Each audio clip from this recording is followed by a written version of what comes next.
Have you ever wondered why muffins harden when they get old and cookies get soft if they are very similar foods? As it turns out, the answer has to do with the moisture and chemistry of these treats.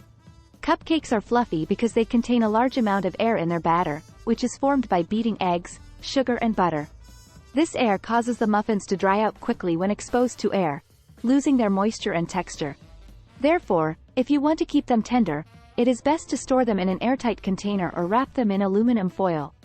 Cookies, on the other hand, are denser and crunchier because they have less air and more sugar in their dough. Sugar is a hygroscopic ingredient, that is, it absorbs moisture from the environment. Therefore, when cookies are left in the open air, the sugar attracts water from the air and causes the cookies to soften. To avoid this, the ideal is to store them in a sealable container or metal tin. So now you know, the next time you feel like a sweet treat, choose well if you want something soft or something hard, and store your muffins and cookies properly.